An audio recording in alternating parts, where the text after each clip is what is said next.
Hello, hello. Welcome back to everyone who's joining us tonight, whether that is from YouTube, from Instagram, from X, or if you're joining us through the Zoom portal. Welcome and thank you for joining us for this Q&A tonight. My name's Jemma. I'm a registered nutritionist and I'm a health coach at Second Nature. And I'm joined tonight by the wonderful Sheila Hogan. If you joined our last Q&A, you will remember that we did something very similar where we were talking about the weight loss injections, the Second Nature program, how everything worked there. And we're also joined tonight by Deb, and Deb is a registered dietitian. She's one of the medication supported program coaches. And we're just going to have a bit of back and forth conversation. If you've got any questions over the next hour, please pop them in the chat and we will do our best to get them answered. So, Sheila, please kick us off. Tell us a bit about yourself. What brought you to Second Nature, and why did you decide to go on the weight loss injections? Oh wow. So me, what do I call myself? I call myself probably an entrepreneur. I've kind of done a number of businesses, but I've also done a lot of kind of digital change stuff as well, working for big financial institutions. So that's kind of like what my profession is, if you like. I am a mum to one daughter. And I've got two grandsons of 10 and 6 now. So it's all getting very exciting now with Santa and things. But in I was terms going of to say, I me, bet they're really yeah, excited. yeah. It's all getting a bit mad. And we're frantically going out and buying and wrapping and buying and wrapping. And, you just go a bit mad, don't you? But anyway, so I have had a challenge with my weight since a young age. I was a chubby child. I did lose a lot during puberty and in my teenage years. I kind of got quite slim. And into my early 20s, I married my childhood sweetheart. We met when I was 15, he was 17, and we got married when I was 21. So I was a childhood bride. But we didn't actually have our daughter until I was 29. And so, but during that time, I just went mad. And I remember laying in bed just eating boxes of chocolates, right? Watching telly, doing nothing, and for 9 months nearly. And I ended up putting on 6 stone. And then what's happened then for the rest of my life so far, right, is that I did lose some of it after Georgia, but not all of it. And I ended up always kind of like fluctuating with the 6 stone. So in my 30s, I got a bit off and then put it back on again. In my 40s, my mum was got terminally ill with cancer, and I did lose it all at that point because it was the only thing that I could control, really. Lost it all, but then when mum died, piled it all back on again. I'm a bit of a comfort eater. In my 50s, I seem to, I don't, do you know what? I don't think, well, all right, in my 50s during lockdown was really good for me actually, because I did lots of walking. And again, I was able to control my food. I'm a bit of a social butterfly. I kind of like, go out lots, and things. So because we couldn't do all of that, and plus, um, to kind of like add to the fire, my husband trained as a chef. Oh, So I just get cooked absolutely fabulous food. But I did lose it during lockdown because of all the walking, and the time that we had to exercise and things. However, and at that point, I thought, I'm not putting this back on again. And every time I'd done it, I'd say that I wasn't putting that back on again. And last year, I ended up with it all back on again. And I had a fall, probably because of my weight. I was, top heavy, it was middle heavy kind of thing. And I fell over, ended up having to have x-rays and things at hospital. They said I'd not done anything. Well, I'd torn lots of kind of like tissue around my knee. And but also they said I had arthritis. I ended up then having some blood tests and things, and they came back and said I was pre-diabetic and my cholesterol was really high. So um, that gave me a real kick up the bum, if you like, and kind of thought, if I carry on this trajectory, I am going to be diabetic. And I don't want to do that. And I don't want that with all the health related things that actually come along with that too. And I thought I have to do something different. I've done every diet, known to man and woman, right? Throughout this lifetime. So if you talk about that, I'd been doing this for, maybe 40 years. I turned 60 this year, actually. So last year I thought, I want to be around for my grandsons. I don't want to, suffer this illness. So I looked into, because I just thought, what can I do? And it has to be with normal food. I cannot go through this cycle again of, drinking shakes or eating packs or feeling deprived of anything. And, because, I want to live my life. So I did look into bariatric surgery actually. But it just felt way too extreme. And then coincidentally, I watched something about Oprah, and Oprah had been really open and transparent about taking Wegovy, and she looked absolutely fantastic. And I've always found her an inspiration anyway in a lot of things that she does, but certainly. And I knew she'd had a similar journey with her weight throughout the years. And I thought, you know what, I'm going to start researching this, and I'm going to look into it. If it's good enough for Oprah, it's good enough for me. But I did do a lot of research on it. Found that it felt safe because it's already been prescribed for diabetes purposes for the last 20 years. So there's nothing kind of like, immediate going to come out of the woodwork, that anything nasty coming from it. So I felt quite confident about that. And then I found Second Nature, and the big thing that gave me the confidence there was the fact that Second Nature program is backed by the NHS, and it felt like a real kind of, it was also based in the UK, and it wasn't something that was coming from the States or anything, or for anywhere else, and not being able to trust it. So I actually garnered the confidence, because obviously if you're going to put medication into your body, you need to be confident that it is what it's meant to be. And also that it's coming from a source that you are confident in and has got all the right accreditations, etc. So I plumbed for Second Nature, and since then, so I started that in August 23, and I'm now just past my 6 stone off mark.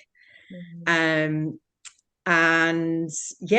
I've gone from a size 22 to a size 12, and some 12s are getting a bit slack now. I never thought I'd say that ever, right? And I just feel absolutely fantastic. I have reversed the pre-diabetic state, so I'm not pre-diabetic anymore. My cholesterol is normal, and my knee is much better. I also had at the time of last August, I was under a consultant for a lot of digestive issues. And I'd had lots and lots of tests. We couldn't get to the bottom of what was wrong. They couldn't find anything wrong, thankfully. But I was still in lots of pain, and I still had lots of trouble. It was like my digestive system was completely in overdrive. And that, as I would say, I want to touch wood when I'm saying this, right? But it is, I would say, 99% gone away. And I just feel physically in the best shape that I have felt since my early 20s, I would say. Wow. So sorry, I've gone on a bit there.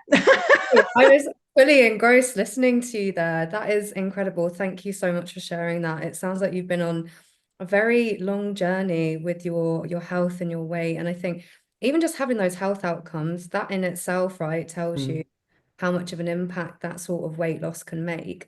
Um, I do wonder, you were saying about, choosing second nature because we were backed by the NHS. Why did you choose to go for a program instead of just taking the medication? So obviously with Second Nature, we focus on behavior change. We know that, if you're going to take medication, you've got to have the lifestyle changes alongside it because there's no magic pill for these things. So yeah, why did you decide to choose the program?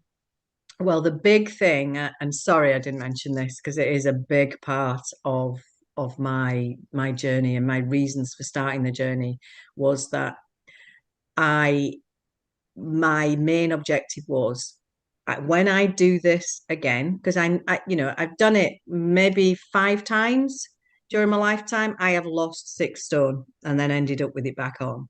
So this time it was like, whatever I do now has to be for the rest of my life. Yeah, I get I that. do not want to put this weight on again, Mm, ever. Right. And so that was me. I have to do something different. It has to be normal food. It has to be, um you know I have to be able to maintain and sustain this weight loss, and that's something that I hadn't cracked before. And the jury's still out, right? Because I'm still getting to target. I'm nearly at target. I've got less than half a stone to go to get to where I actually want to be. mm, Um, but I am starting thinking now about, okay, well, what is the long-term solution for me?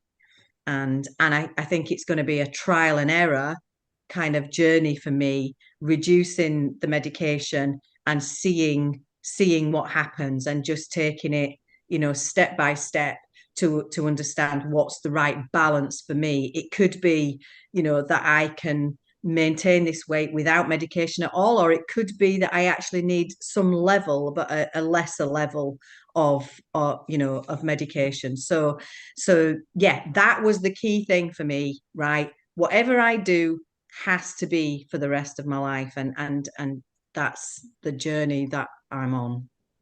absolutely. Sustainable changes. That's what it Mm. is. I think Yeah. when you've been in this kind of like the yo-yo up and down for years, I imagine that's tough on you to have to keep going through that.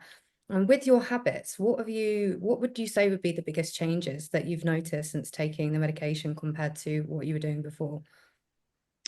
I'm naturally attracted to different foods. Mm, Right now, I don't know whether that's the medication or just, because I am, but I just am. And there's, I mean, I have to confess that now, 15, 16 months in, I don't really, um, you know, I don't really kind of like follow and check the program in any way, but I did it religiously when, I would say for the first 9 months, 10 months, I watched all the videos, I listened to the podcasts, and I use the recipe book constantly, right? I love loads of recipes are recipes. unreal. Yeah, I love lots of things in there, and it's quite easy because obviously my husband being a chef, I just say, "Can I have that, please?"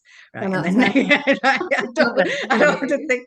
I don't have to think about the complexity of it, right? It's over So to him then.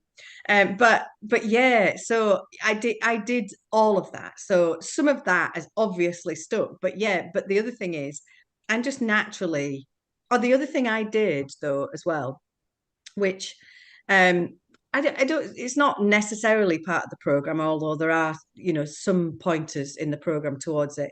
I do intermittent fasting. Mhm. And normally through the week, I probably don't eat until after 12 on lunchtime. And I think that actually has naturally helped. But the other thing is, I'm not hungry, so it doesn't matter. Do you know what I mean? It I doesn't was going to matter. say, because it's naturally like an appetite suppressant, that I Yeah. imagine that it must have that sort of impact. Deb, do you see that come up a lot when you're coaching members with their appetite? In terms of just not In being terms hungry? of just like not having an appetite or not wanting to eat? Yeah, I mean, that's obviously a natural effect of the medication, and it varies from person to person quite a lot. So it's interesting seeing your groups in, week 1 to 4 when they're on the lower dose of the medication. And I'll quite often get people saying in the group, "Oh, I can't eat anything. I'm really full. I'm really struggling to eat." And then we're having to counsel them to try and remind themselves to eat and make sure that they're getting enough in the day. And then on the flip side of that, you get people that will say, "I don't think the medication's working for me. I can't really notice anything yet." So you really get, flip-flop between different people and how it's impacting them.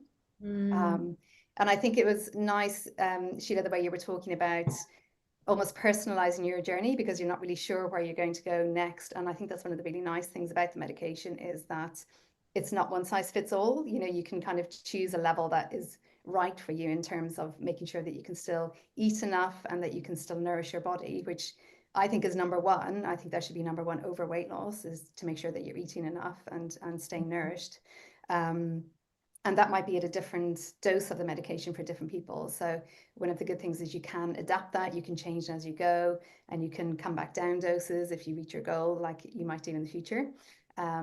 And you can move up doses if you want, a slightly stronger effect.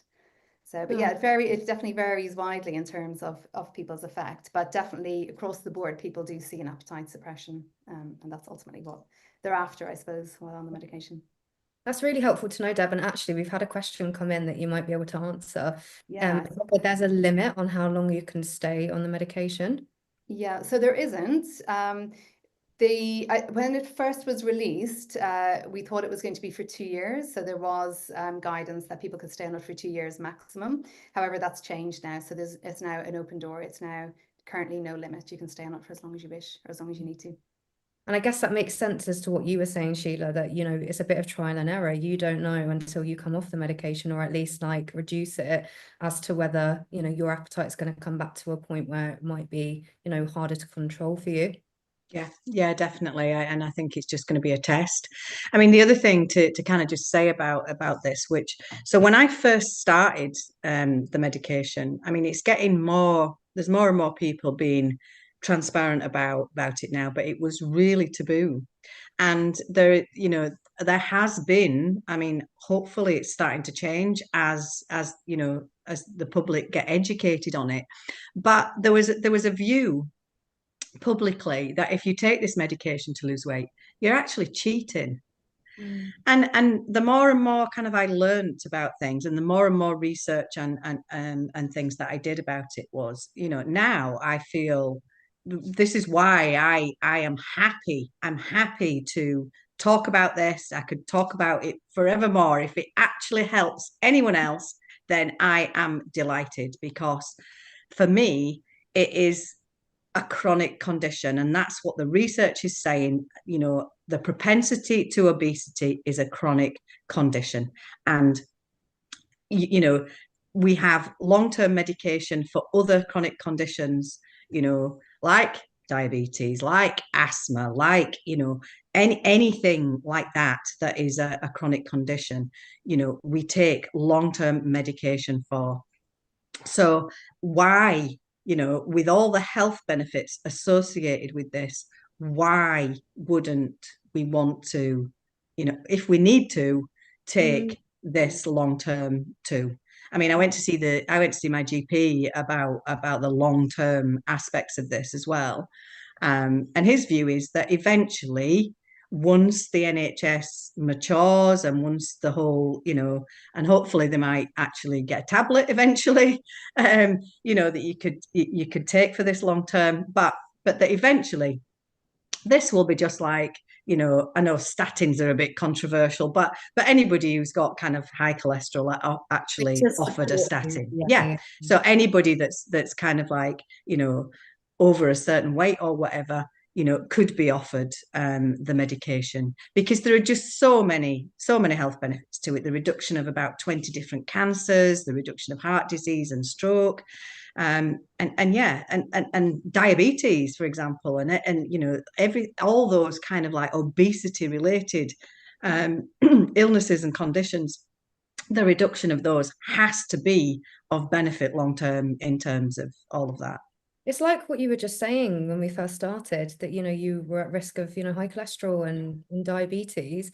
And by making that change to your way, it's made a huge difference to you. I think there was definitely in the beginning way more of a taboo. I don't know if you kind of noticed that as well, Deb, but I think it's like any new thing, isn't it? It's always there's going to be some sort of controversy online, and people are going to have opinions about so many different things. But it's actually what you said is a very important point about it being in a chronic condition. And we need to recognize that as a population and realize that actually people struggle with their hunger hormones. People do get to a point where they always feel hungry, and they can't lose weight because they can't control that. And that's not, it's the voice. It's the food voice. It's the food voice that is just there.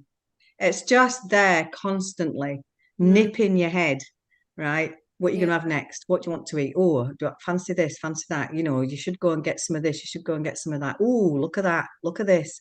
That chocolate's shouting at me. Or that, there's something in the fridge, and it is just constant. And I had some real crooked thinking going on, right? I was, either on a diet or not on a diet. And if I wasn't on a diet, I would not go near anything remotely healthy, right? I wanted to eat rubbish, junk food. Was it kind of like the all or nothing type of thing? Yeah, that's what it was about, because everything was, I was either deprived or I wasn't deprived. So when I wasn't deprived, I was in a bit of a binge kind of, mode. And I genuinely do believe that, my biological system probably doesn't produce enough of that GLP-1 hormone, right? And maybe that's the same for other people, right? Because, I've got friends that are naturally slim, that have always stopped eating when they're full, won't eat anything if they're not hungry, right?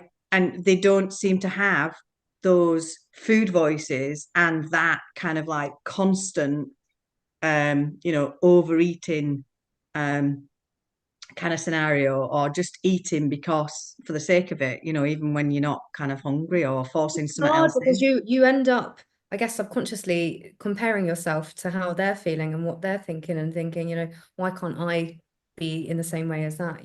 Well, you do, and then you beat yourself up, and then you end up in a kind of like a bit of a vicious circle. And so before all this research has come out, now that the fact that this it's a chronic condition, and there is a lack of this hormone, which is proven by all of this, right?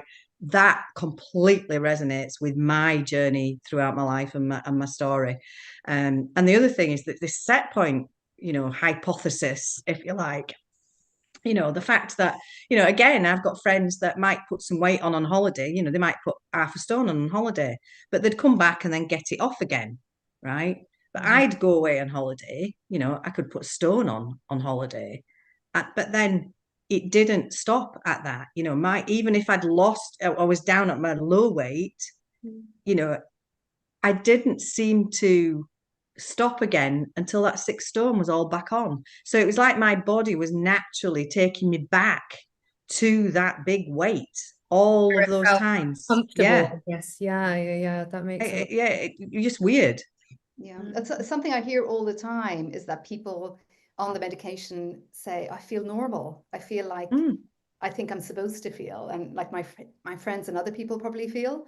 And I think it is a big release for people. It's like, wow, I didn't realize I could ever feel this way, and just to let go of that constant thought about food.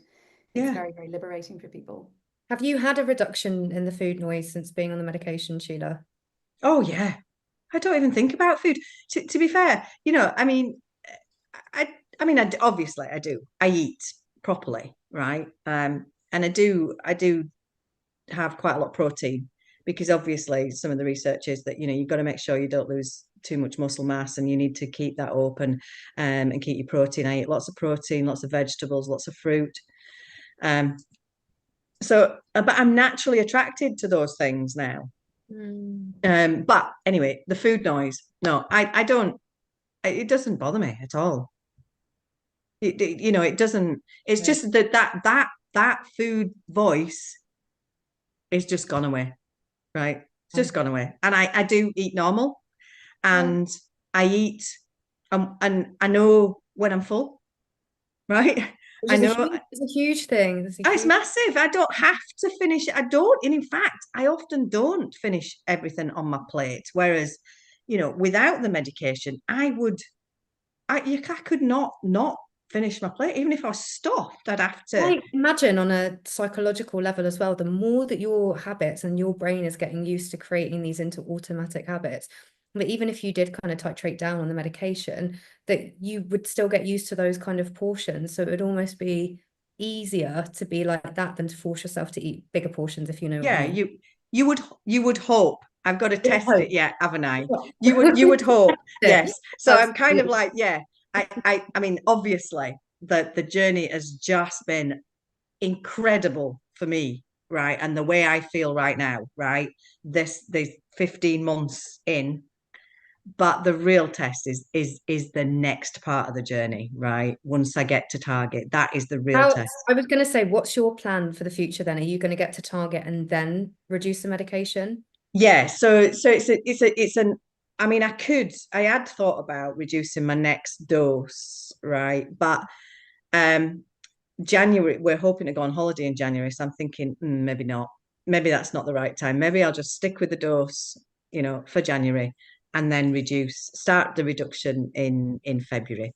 I'm actually going to record this journey, as well, because I think this is going to be, critical for people, because people, there are many people, with the same kind of experience as me. There are just so many people that have kind of lost it, put it all back on, and and things like that. Someone's written in the chat saying, hearing you speak is like you're talking about me and my journey. I think, you don't sometimes, until you have these kind of Q&As and people are watching, you don't know how many people are feeling the same way as you. And I think that's the beauty of you being here and being able to share your story, is that there probably are so many people out there feeling the same way as you, who are just sick of going through the same journey again and again and again.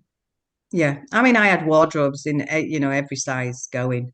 Right, I used to, and I used to have like my kind of big section, and then some in between, and so I never really, like, some of my friends have these really nice kind of like designer capsule wardrobes. Well, I could never do that, because I were up and down the sizes. I'd have had all these capsule wardrobes in all these different sizes. But anyway, now I've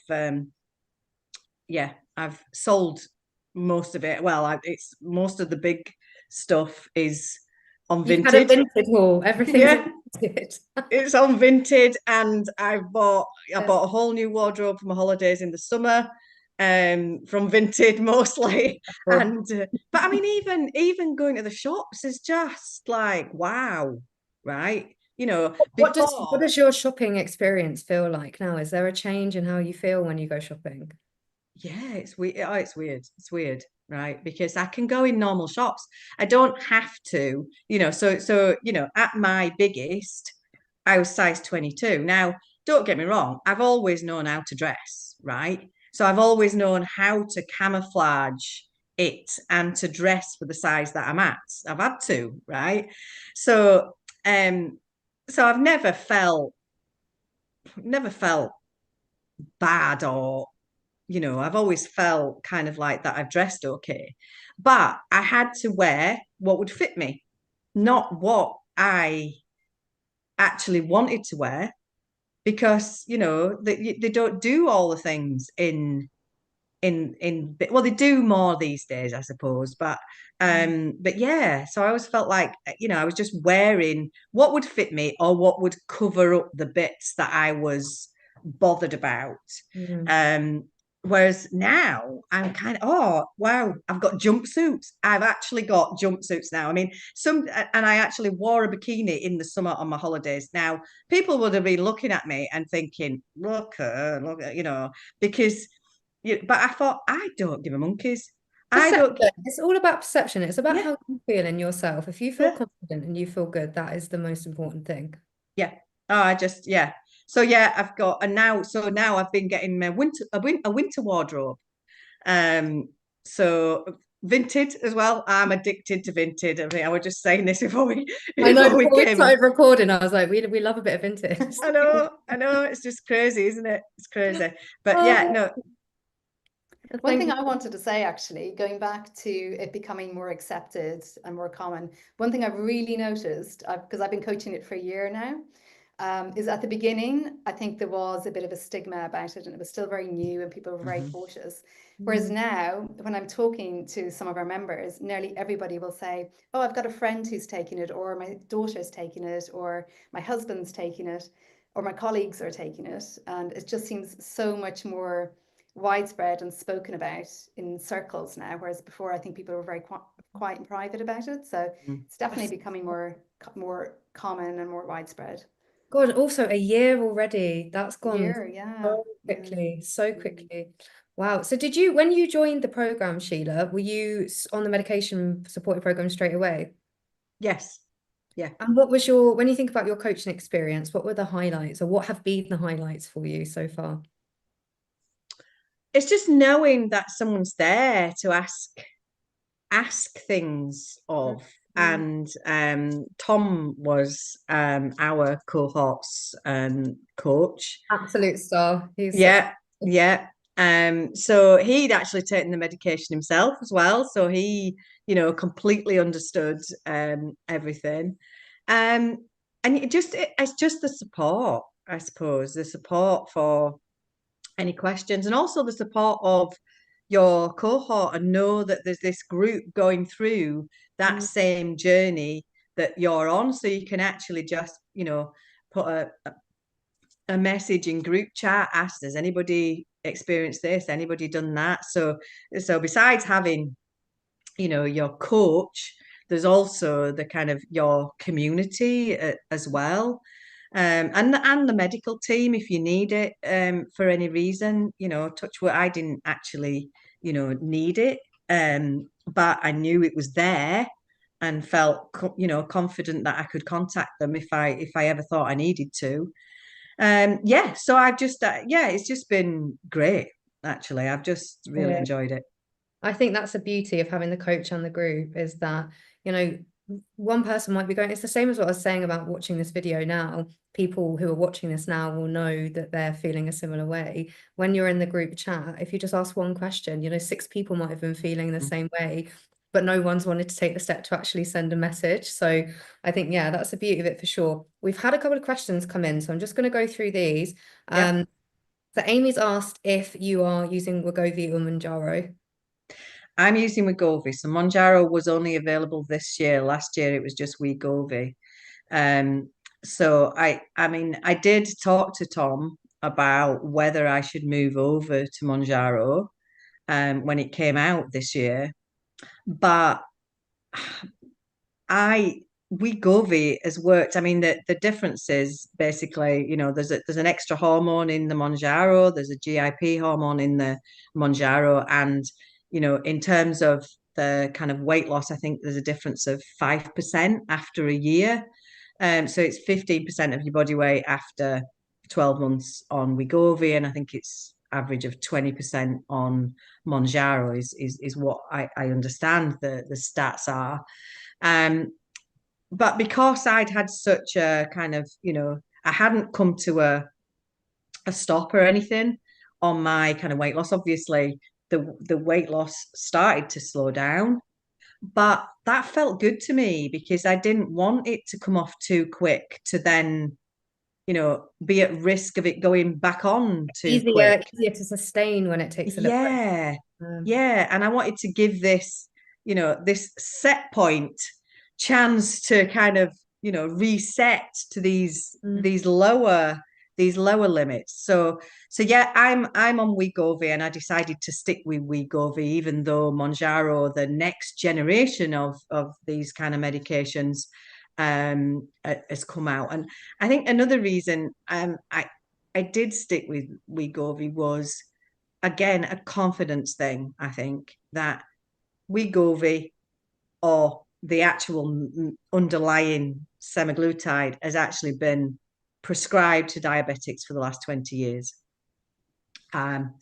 Mounjaro has got the same hormone in it, but it's got this extra one in it, and obviously there's not the medical history the same as there is with just the GLP one. So that kind of like made me feel, I'm just going to stick with this one. It's working. It's still working.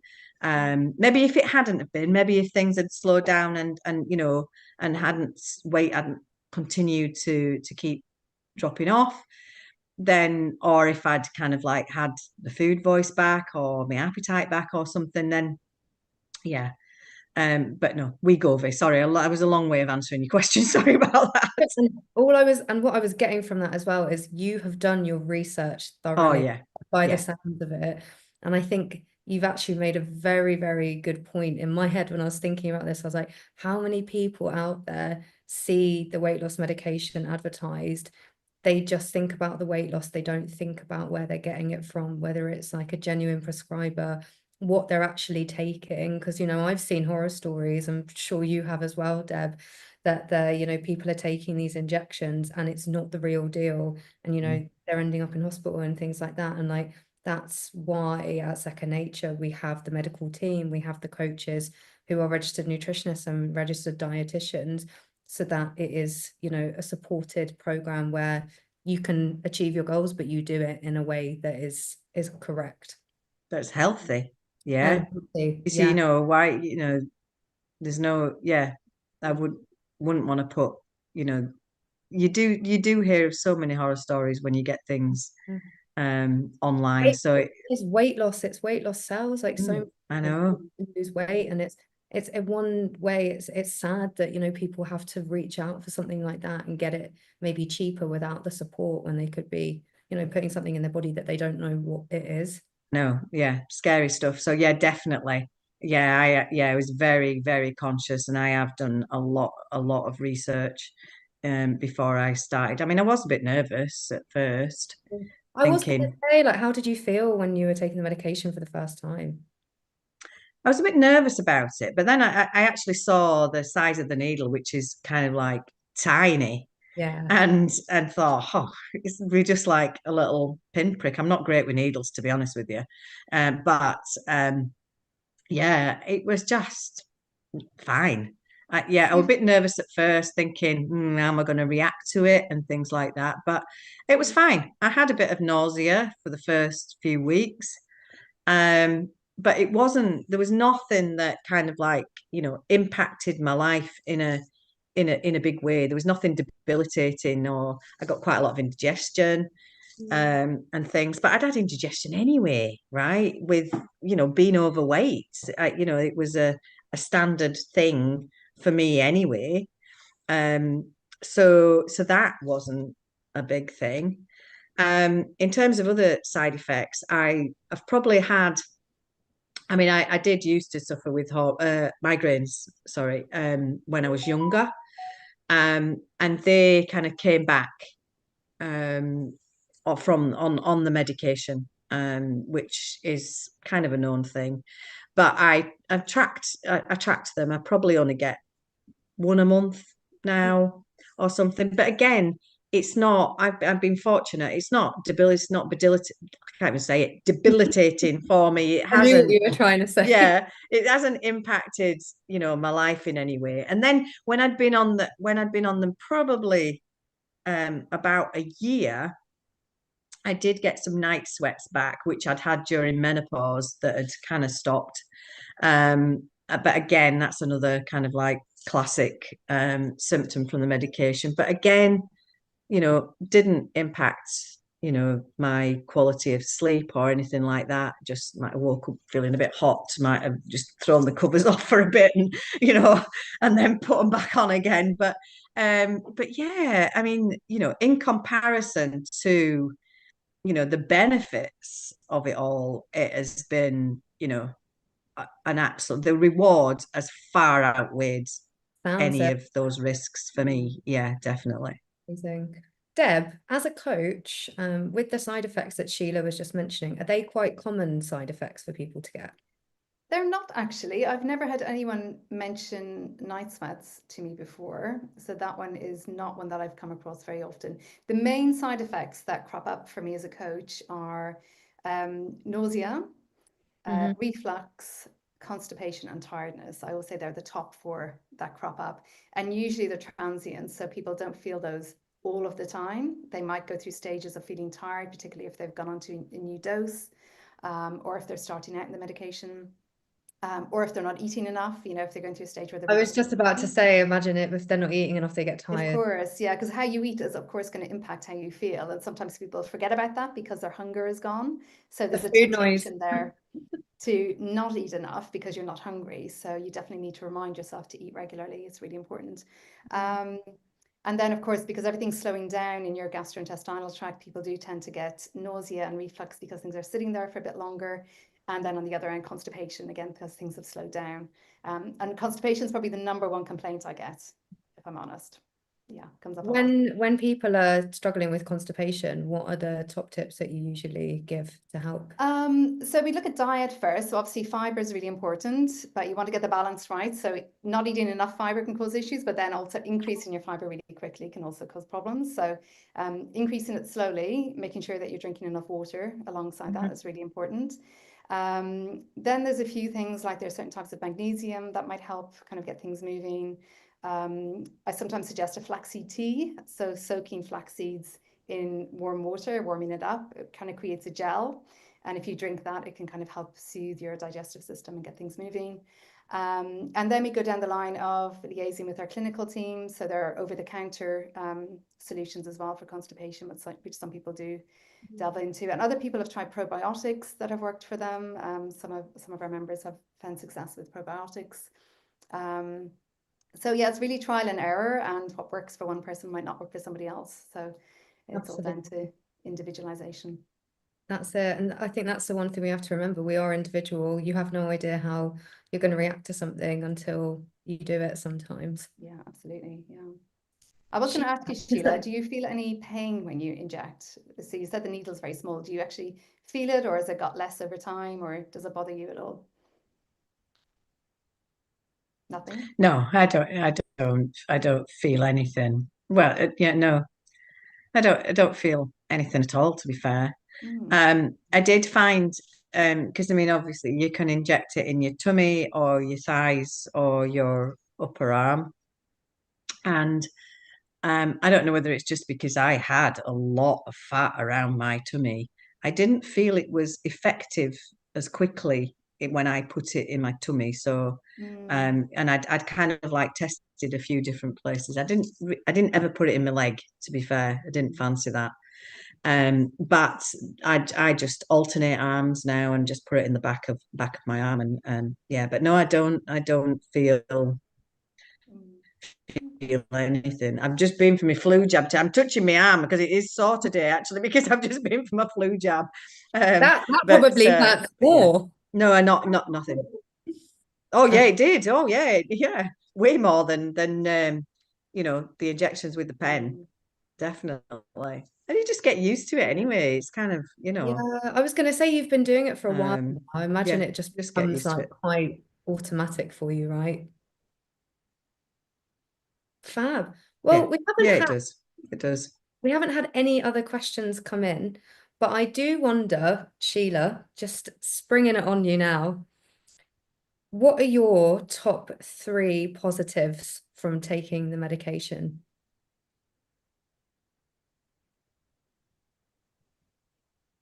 Number one has got to be health. Health. I feel just, I mean, once I'd lost about 3 stone, I joined a gym as well at the start of the year. yeah, I've always done a lot of walking. I still do walking. I like, to connect with nature and things like that as well. But just to get the strength, the muscle strength, and obviously it's good for your bones as well. So I do weight training, strength training, and yeah. So health, my physical health is the best I've felt since my 20s, I would say. So that is definitely number one.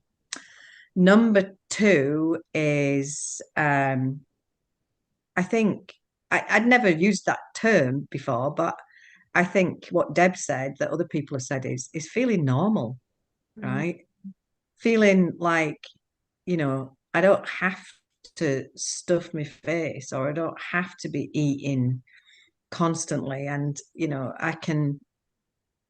I don't know, I suppose feeling in control, right? And, normal is number two. I've never felt throughout the whole journey, I have never felt deprived of anything. And that has been the game changer for me on this. Because the deprivation of not being able to have a glass of wine, or not being able to eat this or eat that, was just awful. So yeah, feeling normal, right? And then three, I think it's kind of like, feeling good in my clothes, and having a new wardrobe, right? Yeah, I just feel great. I can wear the things that, I probably am a bit mutton dressed as lamb now, right? Because I'm 60 now. Should I be wearing a silver lame You wear jumpsuit? what you feel comfortable in. You wear what you feel good in. You are never too old, never too young to wear what you want to wear at all. So I just think, sod it, I'm wearing it. Good. I've never, That is it. That's exactly the mindset you should have. I know, I've got a Michelle Keegan silver skirt. Love it. I know. It's just like, wow, I'm just wearing it, sod it. It is. And you know, if you have that confidence and you're feeling good in Mm, yourself, Sheila, the only person that should care is you. I know. Yeah. Love it. Well, those are three great reasons. And thank you so much for joining us again. I hope that everyone has found this today. Deb, thank you as well. Your Thank insight you. has been really valuable. Is there anything you'd like to finish up with, Deb? Well, I've just seen one more question come through, so maybe I can answer that one. It's Yes. Joan, she's asking, can you go on Mounjaro if you're on HRT patches? And I just wanted to say, yes, you can. There are actually very few medicines that interact with the medication, but if you go through the sign-up process, our clinical team will check all of your responses and any medication interactions that you might be on, but HRT is absolutely fine. Fantastic. Thank you, Deb.